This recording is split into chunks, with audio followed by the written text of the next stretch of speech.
자, 교과서 75페이지 현대원자 모형에 따른 전자배치 여기를 봅시다. 교재라고 할 수 없다. 프린트는 2-7 페이지에 있는 거. 교과서 75페이지. 지난번에 무슨 얘기했냐면 오비탈 막 이런 거 설명했고 오비탈을 결정하는 것에 대한 이제 양자수 이런 것들 했고 그 양자수에 따라 오비탈이 결정이 되면 이제 우리가 전자를 실제로 배치를 할 거잖아. 너희들이 작년에 통합과학 배울 때는 그냥 껍질에다가 순서대로 전자를 넣고 그냥 끝났단 말이야. 근데 그 전자 껍질이라는 개념이 사실 수소 원자에는 정확하게 적용되는 모형이지만 다전자 원자에 정확히 적용되지 않기 때문에 그거를 좀 더 추가적으로 적용하는 부분이 필요하게 되어서 오비탈이라는 확률로 설명하는 그런 개념이 적용되었다라고 했었지. 그래서 거기다 전자를 집어넣는 원리가 3가지가 있었는데 첫 번째로 나와 있는 게 파울리 베타 원리라고 나와요. 파울리라는 사람이 제안했다고 했었고 파울리 베타 원리의 기본 포인트는 하나의 오비탈의 전자가 최대 2개가 들어가는데 그 2개가 반드시 스핀 방향이 반대여야 돼.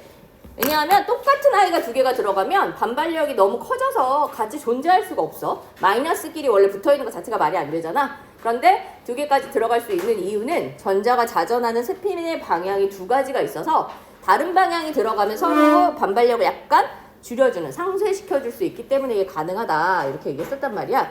그리고 기억이 날지 모르겠는데 선생님이 오비탈 얘기 나올 때 초반부에 무슨 얘기를 했냐면 오비탈은 말하자면 전자 껍질 안에 있는 속껍질 같은 개념이다 이렇게 얘기했었지.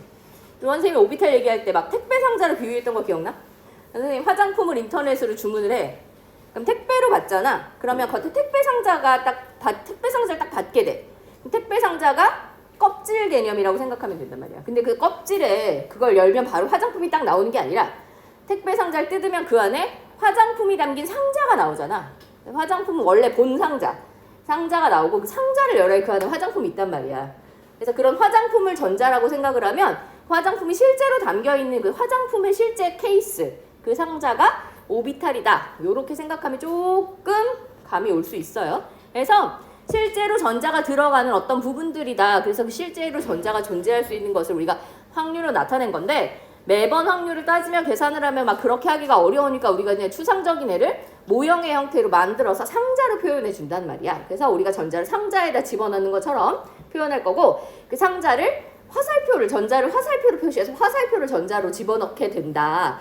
표시 방법을 그냥 좀 상식적으로 알아두면 조금 편할 수 있어. 그다음에 지난번에 이제 수소랑 헬륨 이런 얘기 했는데 수소 같은 경우에는 전자가 하나밖에 없으니까 사실 어느 오비탈에 들어갔는지의 의미보다 어느 껍질에 들어갔는지의 의미로 봐도 사실 아무런 문제가 없어. 그런데 수소 다음에 헬륨부터는 이제 오비탈에 순서대로 집어넣어야 하고 파울리 베타 원리에 따르면 하나의 오비탈에 전자가 최대 2개 들어갔는데 그 하나의 오비탈이라는 거 우리가 표현하는 상자 하나를 의미하는 것이다. 그래서 네모칸 하나에 전자가 2개 들어가는 식으로 나타나게 되고 그때 그 전자가 들어가는 방향은 여기 지금 2가지로 설명하고 있잖아요. 요렇게 들어가거나 할 수 있는데 똑같은 스핀 방향으로 들어가는 아이들은 절대로 존재할 수 없다. 그래서 반드시 반대되는 아이들이 들어가서 한 칸을 채워줘야 된다.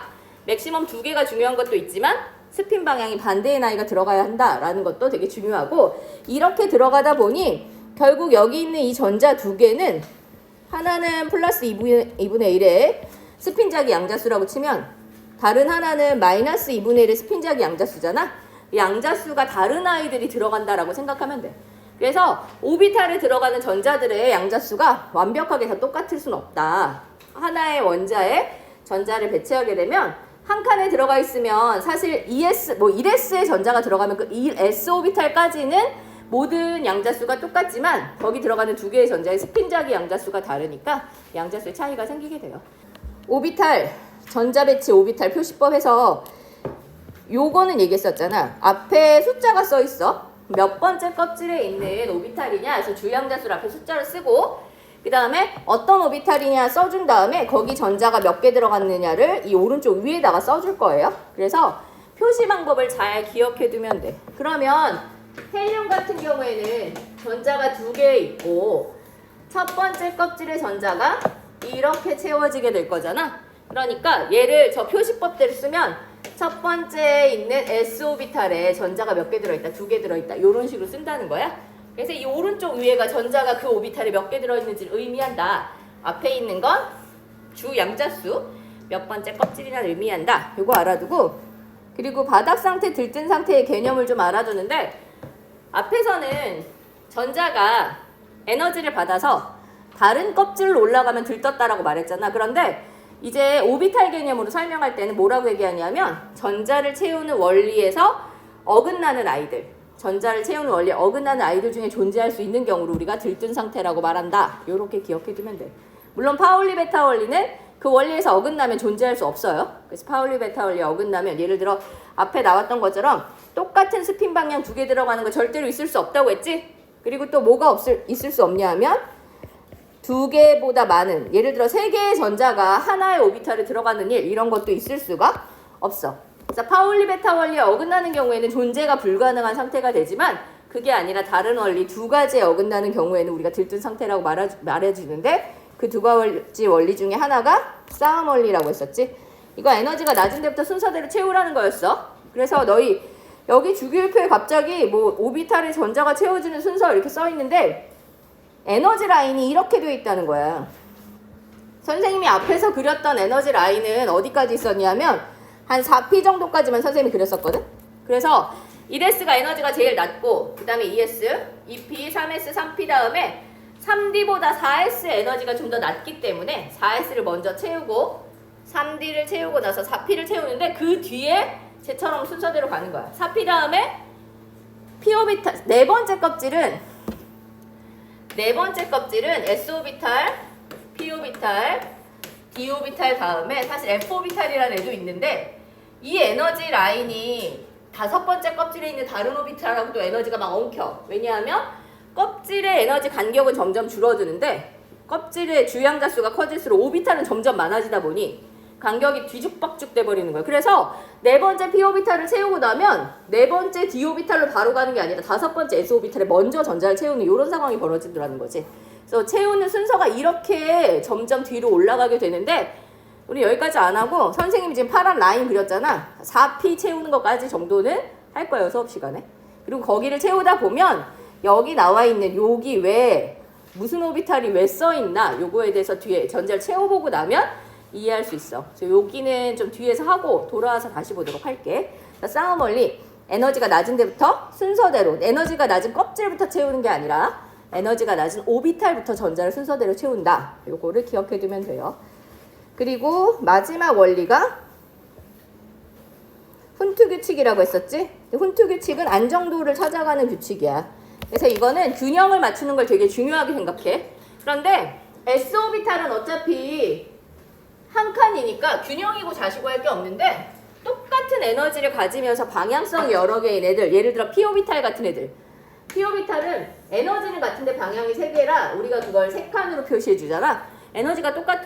여기다가 전자를 4개쯤 집어넣는다고 생각을 하면 그 4개를 채우는 여러 가지 아이디어들이 있잖아. 사실 4개니까 순서대로 이렇게 가도 될 것만 같지만, 이렇게 채우는 게 기본 원리가 아니라 전체적으로 균형을 먼저 맞춰주고 간다는 거야. 그러면 3개가 똑같이 될 수 있도록 먼저 만들어. 그럼 몇 개씩 채워? 일단 하나씩 먼저 가고 나서 4개는 하나 더 있잖아. 그 나머지 하나를 추가로 쌍을 맞춰주는, 여기 쌍이라고 쌍을 맞춰주는 거고, 혼자만 있는 전자, 한 칸에 혼자만 있으면 뭐라고 한다? 홀전자라고 부른다. 그 원리에 맞춰서 전자 배치를 하는 것을 훈트 규칙이라고 해요. 아까 말했지만 파울리 베타 원리는 어긋나면 그냥 틀린 거야. 그러나 훈트 규칙이나 싸움 원리는 어긋날 수 있어. 거기에 안 맞으면 무슨 상태라고 부른다? 들뜬 상태라고 부른다. 요걸 같이 기억해 두면 돼요. 원자번호 1번에서 20번까지의 바닥 상태의 전자 배치를 해보자, 이렇게 되어 있어.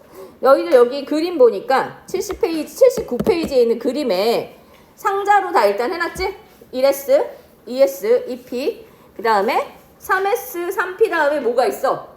세 번째 껍질은 분명히 d 오비탈이 있는데, 그 d 오비탈 전에 뭐가 먼저 나와? 4s가 먼저 나오지? 이유가 뭐였어? 4s 오비탈이 3d보다 에너지가 낮아서 에너지 낮은 데부터 순서대로 채워야 하기 때문에 그래요. 그래서 여기 있는 전자 배치들을 해봅시다. 자, 샘플 보면 수소는 사실 어차피 전자가 하나니까 별로 고민할 필요가 없어.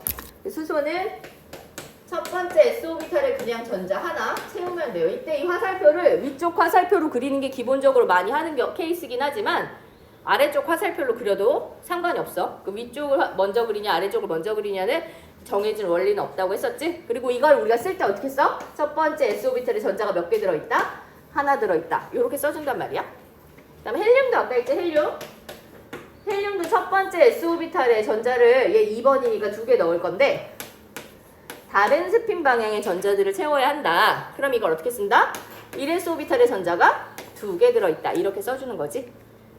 자, 그러면 그 다음에 리튬 같은 경우 리튬 몇 번이야? 3번이잖아. 너희들 책에 보니까 리튬은 오비탈을 어디까지 그려줬어? 2P까지 그려줬지. 왜 2P까지 그렸을까? 이 두 번째 껍질 시작됐기 때문에 그런 거야. 두 번째 껍질이 시작이 되었어. 그러나 S오비탈과 P오비탈 에너지가 같지 않아요. 그래서 1S오비탈 에너지가 제일 작고 그 다음에 2S, 그 다음에 2P, 3S, 3P 다음에 3D보다 4S 에너지가 작아서 지금 여기 이 10번까지 채우면 이 4S까지 채우게 되는 거야. 자, 그러면 여기 있는 칸들을 한번 채워봅시다. 리튬은 어떻게 돼? 자, 수소는 아까, 헬륨은 아까 이렇게 그렸어요. 자, 리튬은 3개 전자 채울 거니까 에너지 낮은 데부터 순서대로 갈 거잖아. 첫 번째 몇 개 채워? 2개를 채우고 나면 하나가 남지? 그걸 두 번째 칸에 채워요. 그러면 리튬은 첫 번째 S오비탈에 2개 채우고 그 다음에 두 번째 S오비탈 하나 요렇게 들어가겠지? 그 밑에 베릴륨은 첫 번째 S오비탈에 2개, 두 번째 S오비탈에 2개 이렇게 채워서 S오비탈 꽉 채웠고 그 다음에 붕소는 첫 번째 S오비탈에 2개, 두 번째 S오비탈에 2개 하고 하나 남았잖아? 두 번째 무슨 오비탈? P오비탈에 하나 이렇게 채우게 돼요. 여기까지는 그냥 순서대로 갔고 그 다음에 여기 봐봐. 탄소, 질소, 산소, 플루오린이 다 비워져 있어. 자, 얘네들을 한번 채워봅시다. 탄소는 6번, 질소는 7번, 산소는 8번, 플루오린은 9번이에요. 각각의 번호는 양성자 숫자고 양성자 수와 같은 뭐가 있어? 전자가 있지? 중성원자의 경우에. 자, 탄소 같은 경우에는 6개 채울 거야. 그러면 일단 1S에 2개, 2S에 2개 하면 일단 4개 채웠지? 자, 4개 채우고 나서 어떻게 하라 했어? 2개가 남았는데 무슨 규칙에 따라? 폰트 규칙에 따라 어떻게 해? 홀전자가 많아지게 채워야 되잖아? 그러면 그 2개를 넣을 때 이렇게 바로 넣는 게 아니라 어떻게? 하나씩 하나씩 이렇게 넣어줘야 되는 거야. 자, 그러면 탄소는 1s 오비탈에 2개, 2s 오비탈에 2개 하고 2p 오비탈에 전자가 몇 개 들어갔어요? 홀전자 2개, 2개 들어갔지? 이렇게. 그런데 너희들 p 오비탈 같은 경우에는 상자가 3개, 방향성이 3개잖아. 그래서 우리가 사실 p 오비탈은 오비탈 하나씩은 2개씩 채워지지만 p 오비탈이 3개가 있다 보니까 총 몇 개가 들어갈 수 있어? 6개까지 들어갈 수 있어. 그런데 우리가 그 방향을 딱 고려해서 얘네들을 쪼개서 쓰는 경우들도 있단 말이야. 쪼개서 쓰면 어떻게 쓸 수 있냐면 요 2p 오비탈에 2개가 들어갔지만 얘는 어떤 방향, x라는 방향, 뭐 임의로 x를 먼저 넣었다고 하면 x라는 방향에 하나가 들어가 있고 y라는 방향에 하나 들어있다. 이런 식으로 쪼개 쓸 수 있어. 근데 이게 꼭 x, y여야 되는 건 아니고 x, y, z 세 가지가 있잖아. 그러니까 x나 y, x, y, z 중에 하나 들어있고 나머지 또 어떤 것 중에 하나 들어있다. 이렇게 써줄 수 있어요. 우리가 이제 보통의 경우 관용적으로 보통 이제 늘 하는 패턴대로 한 개씩 넣을 때 알파벳이 좀 작은 거 먼저 보통 패턴 넣긴 하지만 꼭 x부터 들어가야 되는 건 아니고 이 상자에 하나씩 떨어져서 들어가 있는 걸 이런 식으로 쪼개서 써줄 수도 있다. 하나의 상자에 한 개씩 홀전자로 들어가 있다는 걸 나타내고 싶으면 이렇게 쓰는 거고 그러나 어쨌든 p오비탈 에너지가 다 똑같잖아. 똑같은 에너지가 있는 p오비탈은 총 2개의 전자가 들어있다. 이렇게 합쳐서 쓰기도 해요. 이걸 조금 알아두면 되겠지. 쉽지 않아. 자, 질소는 어때? 얘는 6번, 7번, 8번, 9번이었잖아. 질소는 양성자가 7개니까 전자가 7개. 얘 7개 채우면 하나, 둘, 셋, 넷. 하고 나서 이제 몇 개 남아? 3개 남았지? 3개 남으면 하나, 둘, 셋. 이렇게 채우면 돼. 됐지? 홀전자 하나씩 되게 3개 넣어요. 그런데 이런 식으로 그려도 상관없어. 방향이 꼭 화살표가 위로 있는 게 먼저 꼭 나와야 된다 이런 법칙은 없어. 물론 우리가 보통 그리면 어떻게 그리겠어? 보통 동일한 방향으로 먼저 그리는 게 보통이야. 그러나 꼭 그래야만 되는 건 아니니까 혹시 그 방향이 틀렸다고 해서 틀린 건 아니에요. 중요하게 맞춰야 되는 건 뭐야? 한 칸, 하나의 오비탈에 전자가 2개 들어있을 때는 반드시 반대 방향으로 그려야지만 1개씩 들어가 있을 때는 어떤 걸 먼저 그려도 상관은 없다. 자, 이렇게 해주면 어떻게 써줄 수 있어? 1S에 2개, 2S에 2개, 2P에 몇 개? 3개 있는데 얘는 한 칸에 하나씩 들어있잖아. 그래서 이 2P에 3개 있는 걸 이렇게도 쓸 수 있겠지. 2P 오비탈이 가지는 방향성이 3가지가 있는데 각각의 방향성에 해당하는 오비탈에 하나씩 들어있다라고 쪼개서 써줄 수도 있어. 그럼 홀전자 진짜 하나씩인 걸 딱 보여지게 써줄 수 있겠지. 이렇게도 쓸 수 있다. 그 다음에 산소 8개 채우면 하나, 둘, 셋, 넷. 그 다음에 5, 6, 7개 다음에 쌍을 하나 만들어주면 되겠지. 자, 그런데 아까 얘기했지만 P오비탈은 3칸의 에너지가 똑같아. 방향만 다를 뿐이야. 그래서 보통은 첫 번째 칸에 먼저 그리는 게 보통이지만 뭐 이렇게 한다고 해서 틀린 건 아니에요. 또는 이렇게 한다고 해서 틀린 건 아니야. 단지 뭐만 맞추면 돼. 하나만 쌍을 이뤘고 나머지는 홀전자. 홀전자 하나씩 넣는 거를 꼭 채워서 넣어줘. 하나씩 하고 나서 쌍을 만든다라는 걸 기억해두고 물론 일반적으로 앞에서부터 채우는 게 일반이긴 해. 그러나 꼭 그렇게 해야만 되는 건 아니야. 가끔 이제 헷갈리게 이런 것들을 뒤죽박죽 해서 그림으로 나오는 문제들이 있기도 하거든. 같이 기억해두고. 그러면 산소는 어떻게? 1S에 2개, 2S에 2개, 2P에 4개잖아. 요 4개는 결과적으로 봤을 때 P오비탈 중에 하나는 쌍을 이뤘고 나머지는 홀전자다라고 따로 찢어서 쓸 수도 있는 거야. 그게 꼭 X, Y, Z로 고정되어 있는 건 아니니까 X, Y, Z는 바뀌어도 상관은 없어요. 이렇게 나타내 줄 수 있다. 물놀이는 이대로 하면 이제 이거 채우는 건 일도 아니겠네. 하나, 둘, 셋, 넷, 5, 6, 7, 8, 9 이렇게 되겠지? 그래서 플로린 같은 경우에는 1S에 2개, 2S에 2개, 2P에 5개고 얘는 아까 2P에 5개 있는 거를 결국 다 또 펼쳐서 쓰면 2P 오비탈 방향성이 3개니까 이 3가지에 어떤 2개는 2개씩 들어있고 나머지 하나만 홀전자로 존재한다. 이렇게 써줄 수 있겠지. 너희들 선생님이 지금 칠판에 따로 쓴 건 어디에 들어가야 돼? 요 오른편에 여기다 써줘야 되는 거야. 여기 줄.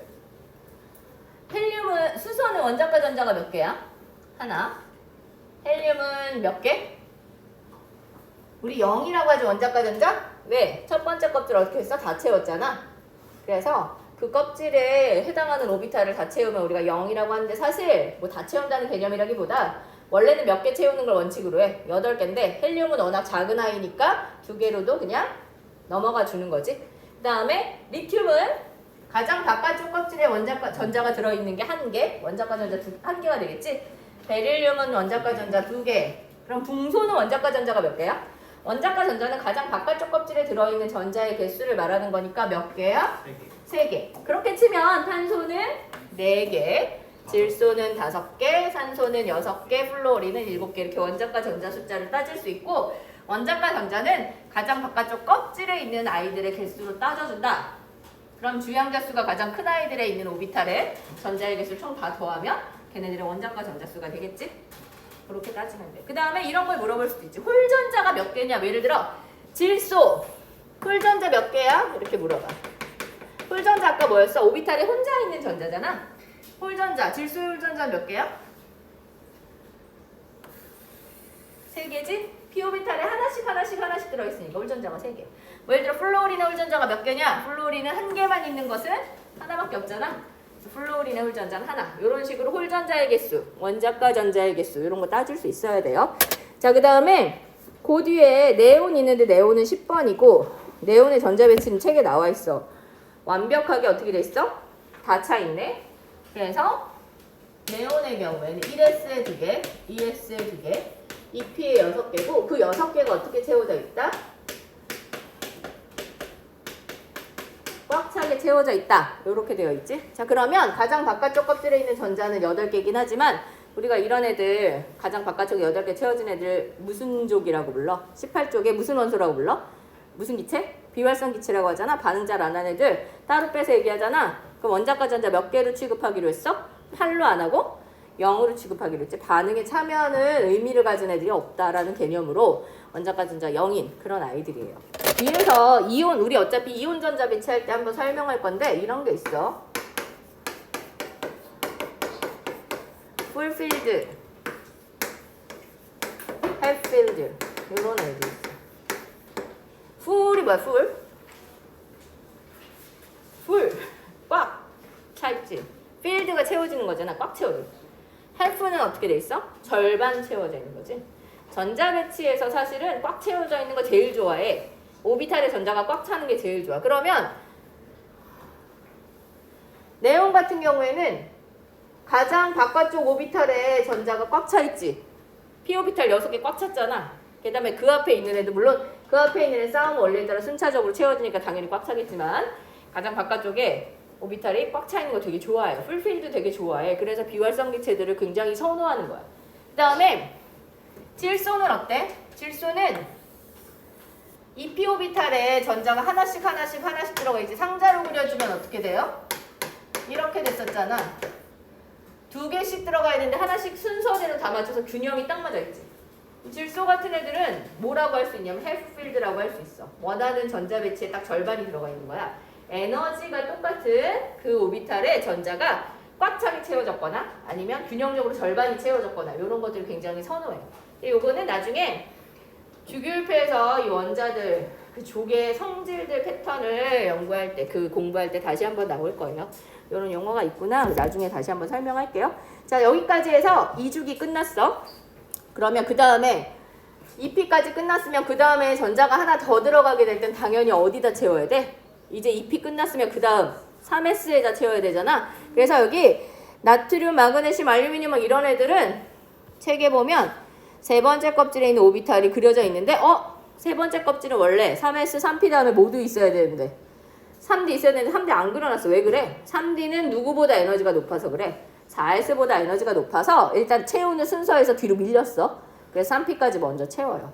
그래서 여기 순서대로 이것도 똑같이 해보자. 나트륨은 11번, 12번, 13번, 14번, 15번, 16번, 17번이니까 순서대로 채우면 나트륨은 1개, 2개, 3개, 4개, 5개, 6개, 7개. 선생님 왜 이렇게 채우고 있는 거지? 무슨 규칙 때문에? 왜 하나씩 넣었어? 혼트 규칙 때문이지? 8개, 9개, 10개 채우고 그 다음에 몇 개 남았어? 11개니까 하나 남았지? 그 하나를 여기다 채워요. 여기가 세 번째 S 오비탈이지? 그래서 선생님 여기 아까 N이라고 썼어. 나트륨은 11번인데 그래서 1S에 2개, 2S에 2개, 2P에 6개 해서 총 몇 개? 10개 채우고 3S에 하나 이렇게 채우는 거란 말이야. 자, 그런데 얘는 아직 11개니까 써볼만해. 근데 이게 뒤로 가면 점점점 길어질 거 아니야? 귀찮잖아. 그래서 과학자들이 꼼수를 발휘하냐. 어떻게 발휘하냐면 그 앞에 비활성 기체의 전자 배치로 완벽한 아이가 딱 존재하잖아. 그래서 이 나트륨의 전자 배치는 그 앞에 비활성 기체 네온의 전자 배치해서 그 다음에 3S에 하나만 더 넣으면 돼. 이렇게 표시하는 경우도 있어. 요 앞에 이렇게 대괄호로 이렇게 하는 거는 비활성 기체. 그 바로 근처, 그 바로 직전 아니고 근처에 있는 비활성 기체 전자 배치와 똑같고 그 뒤에 여기까지 추가로 들어간다라는 의미로 이렇게 표현하는 경우도 있어요. 그러나 이제 아마 거의 이렇게 나타내는 게 좀 연습해야 되니까 좀 편하고 그다음에 3S가 아니라 마그네슘, 나트륨보다 하나 더 있지? 근데 마그네슘은 어떻게 돼 있어? 1S 2개, 2S 2개, 2P 6개에서 10개 채웠고 얘는 3S에 2개 꽉 채웠지? 그래서 얘는 네온의 전자 배치와 똑같고 그 다음에 3S에 2개까지 채웠다. 이렇게도 쓸 수 있지? 이 두 가지로 표시하는 방법이 똑같은 것이다. 자, 봅시다. 알루미늄 하나, 둘, 셋, 넷, 다섯, 여섯, 일곱, 여덟, 아홉, 10개 다음에 3개 하나, 둘, 그 다음에 어디? 셋 이렇게 되겠지?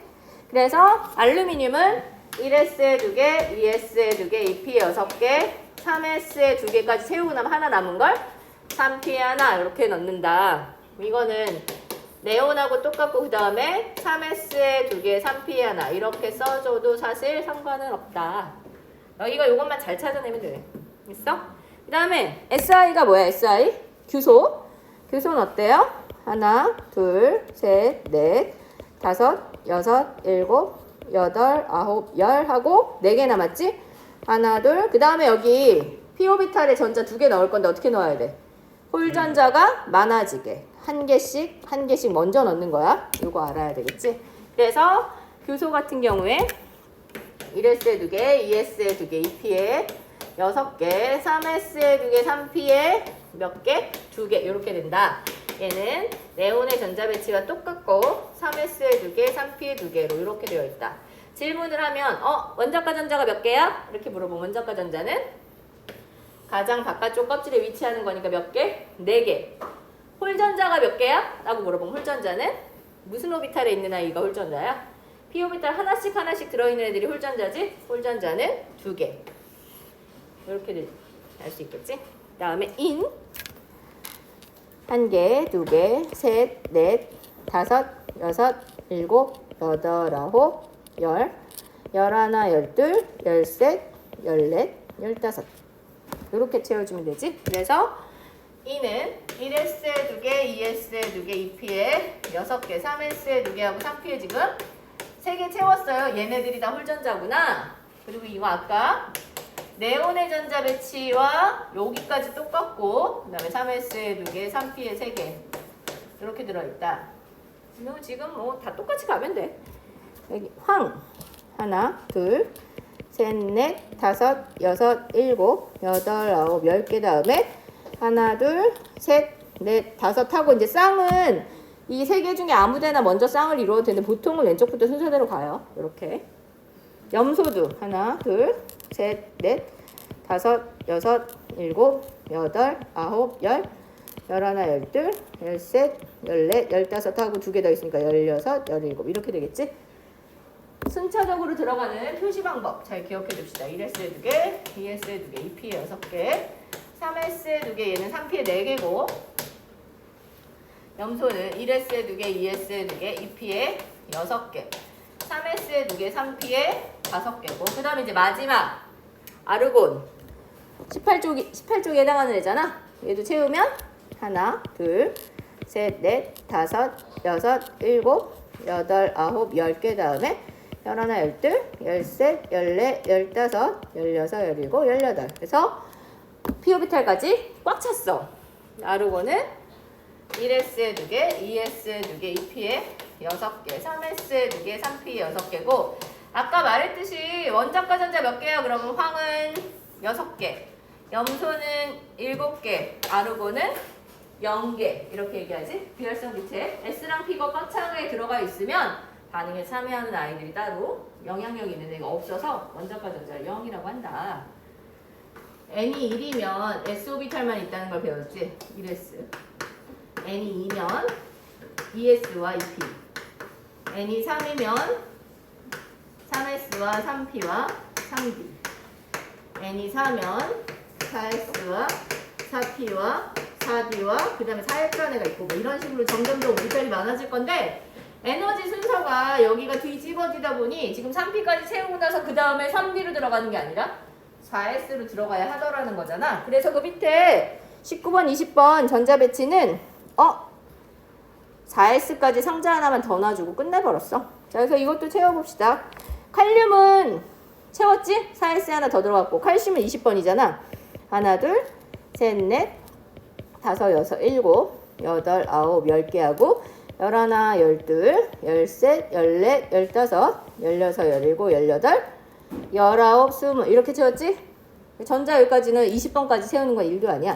자, 여기 앞에 칼륨은 1S에 2개, 2S에 2개, 2P에 6개, 3S에 2개, 3P 6개 다음에 4S에 하나, 4S에 2개 이렇게 되지. 자, 그러면 칼슘하고 칼륨의 원자과 전자는 칼륨은 1개, 4S에 하나, 칼슘은 4S에 2개 이렇게 들어가겠네. 맞아요?